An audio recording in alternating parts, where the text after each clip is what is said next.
নাম থাকে, উনার ফ্যামিলির মধ্যে 20-30টা নাম, ওয়ার্ডের মধ্যে গরিব লোকরার খবর নাই। আরে সমানভাবে দেওয়াটা এটা আমার নবীর সুন্নত। জোরে কন্যা সুবহানাল্লাহ। নিজের নামে 20-30টা নাম, যারা গরিব এরার নামে কোনো নামই নাই। আছে না নাই স্যার? আছে না নাই? আমার যে বিষয় দিছে এই কথা কইলে আবার অনেকের কাছে তিতা লাগবে। এই ওয়াজ করলে ওগুলোর কাছে ভালো লাগতো না। লাগুক আর না লাগুক, সঠিক যে কথাগুলি সেটি বলতে হবে। জোরে কন্যা সুবহানাল্লাহ। আমার নবীজির সুন্নত তরিকা চলা বড় কঠিন। আপনি কাউকে ঠকাতে পারবেন না। আপনার বাগেরটা আপনি নিবেন, যার বাগেরটা তারে দিয়া দিবেন।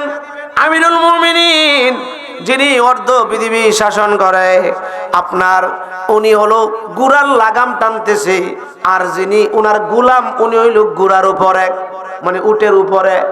গোলাম কোথায়? উটের উপরে। আমরা হইলে তো কইলাম বলে এই গোলাম, যেহেতু আমি যে জায়গায় আসছি এই জায়গায় আয়া পড়ছি, যদিও এখন আমার সিরিয়ালটা, তুই একটা কাম কর, তুই আয়া ওই লাগামটা টান, আমার উপরে বসতে দেখান। আমি তো একটা বাদশা, এলাকার লোকে দেখলে আমার কি কইব? আমরা এই কথা বললাম বলে, ঠিক কিনা বলেন? ওই সময় হযরত ওমর রাদিয়াল্লাহু আনহু ওনার যে গোলাম আসলাম ছিলেন, তিনি ডেকে ডেকে বলছিলেন, হুজুর আমরা তো বাইতুল মুকাদ্দাসে এসে পড়েছি। বাইতুল মুকাদ্দাসে ওই যে ইহুদিদের লিডাররা, মুসলমানদের লিডাররা সবাই আগায় আসতেছে। আপনি যদি লাগাম টানেন এটা কেমন লাগে? আপনি নিচে, আমি উপরে, এটা মানাই না। হুজুর যদিও এখন আপনার লাগাম টানার ফালা, আমি অনুরোধ করছি আপনি উপরে বসেন, আমি আপনার লাগামটা টানি, নতুবা জেরুজালেমের লিডাররা কি বলবে? তোমার বসা, তুমি বসে থাকো, আমার পালা, আমি লাগাম টানতে থাকি। জোরে কন্যা আল্লাহু আকবার। একই তো গুড়ার লাগাম টানতেছে, আগে তো কাপড়ের মধ্যে হইলো তালি লাগানো। এবার জেরুজালেমের লিডাররা, ইহুদিদের লিডাররা দৌড়ে আসতেছে সবাই রিসিপশন দেওয়ার জন্য। ডাক দেখো, এ মুসলমান লিডাররা, যিনি উটের উপর বসা ইনি কি তোমাদের খলিফা উমর? সবাই কয় না না, যিনি উটের লাগাম টানতেছে ইনি আমাদের খলিফা, ইনি উমর। জোরে কন্যা সুবহানাল্লাহ। আর কি গো, উনি খলিফা, উনি প্রধানমন্ত্রী, উনি লাগাম টানবে কেন? উনার কাপড় চো দেখা যায় তালি তুলি লাগানো। আল্লাহু আকবার, জোরে কন্যা আল্লাহু আকবার। আরে উনি কেন লাগাম টানবে? এবার সবাই দৌড়ে আসছে যে বিষয়, আপনি বাদশা মানুষ, আপনি প্রধানমন্ত্রী, আপনি কেন লাগাম টানেন? ওমর রাদিয়াল্লাহু তাআলা ডাক দিয়ে বলে, হে জেরুজালেমের বাবা ভাইয়েরা, সেও মানুষ, আমিও মানুষ। রাজ্যের মধ্যে তার যেমন অধিকার, আমারও এমন অধিকার। আমি যদি শুধু উটের উপর বসি, তারে যদি দিয়া লাগাম টানাই, এটা বেইনসাফি হবে, বেবিচার হবে, এটা কোনো নেই বিচার হবে না।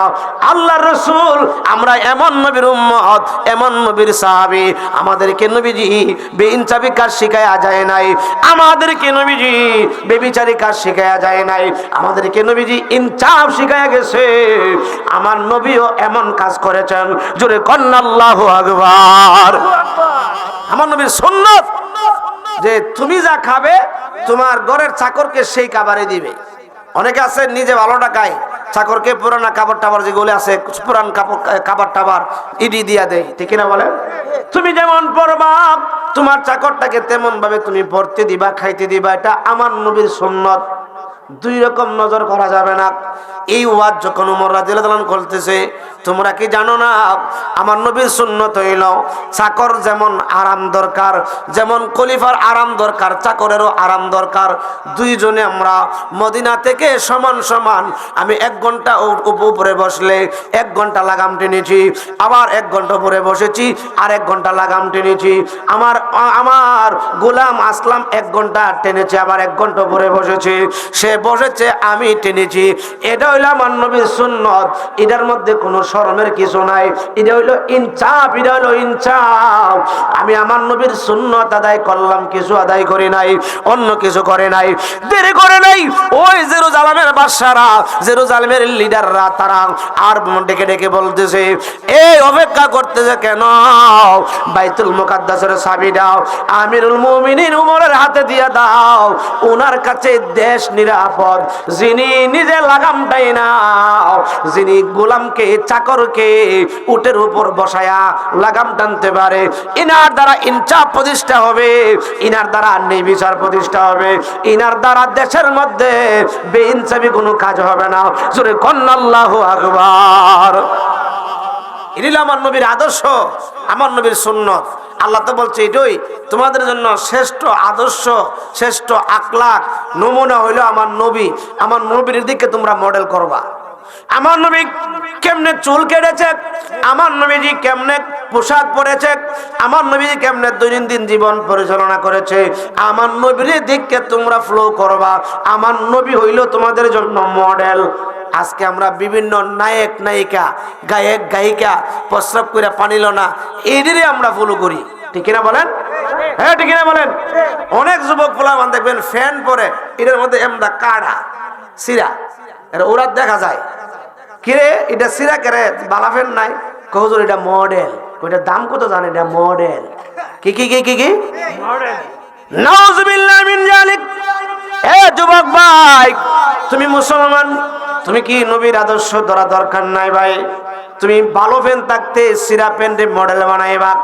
শুধু ছেলেরাই পরে না, মেয়েরা পর্যন্ত এই সিরা প্যান্ট পরে, উড়াতে দিকদার ডিজাইন করা সিরা পেরা।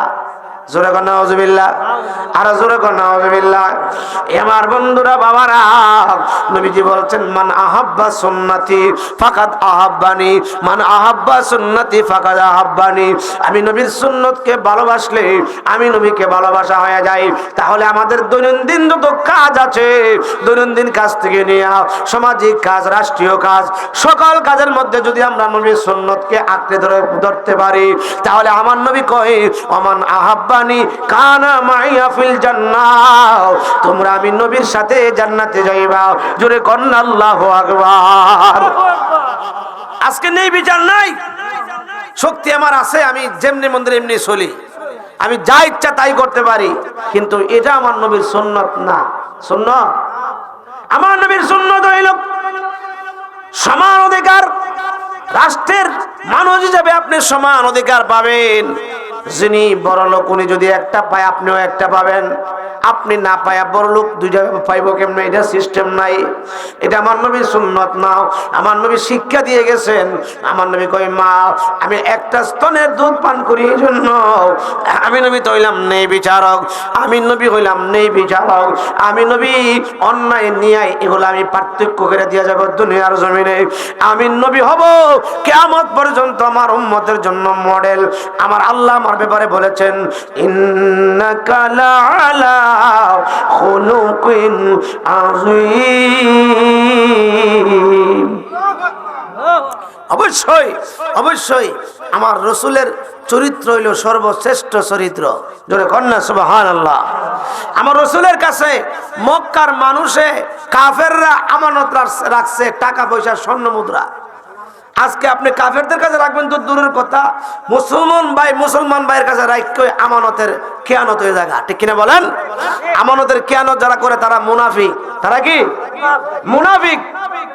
আজকে দেখা গেল যে বাবাই ক্ষেত বেচে গেছে আপনার এই পাড়া প্রতিবেশী লোকের কাছে।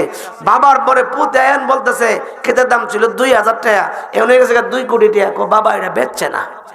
আগেকার মানুষ তো সাথে সাথে দলিল করছে না, সরল সোজা মানুষ আছেন। আপনার ফাজুন্দা মাইপ্যা জায়গা বন্টন করে জ্বালাইছে, মান্য হয়ে গেছে গা। এখন ইঞ্চি ইঞ্চি ইঞ্চি ইঞ্চি এরপর মানে না, ঠিক কিনা বলেন? এবার জায়গা বিক্রি করছে বাবা, টাকা পয়সা খায়া চলে গেছে।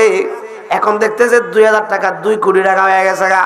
আরে ভাই তুমি চিন্তা করো না, তখনকার সময় 2000 টাকা ওই 2 কোটি টাকার চাইতে মূল্যবান ছিল, ঠিক কিনা বলেন? দেখা গেল এই জায়গার দলিল দেই না, বিভিন্ন ধরনের যাই ঝামেলা, লাখ লাখ টাকা ঘুষ নিয়ে আবার দলিল দেয়, আছে না নাই? জোরে কোন না জানা নাই? আল্লাহ রাসূল বলেছেন এনি জান্নাত পাবে তো দূরের কথা, জান্নাতের গ্রাণ পাবে না, গ্রাণ পাবে না। এনি মুখে মুখে নবীর আশেক বললে কাম হবে না।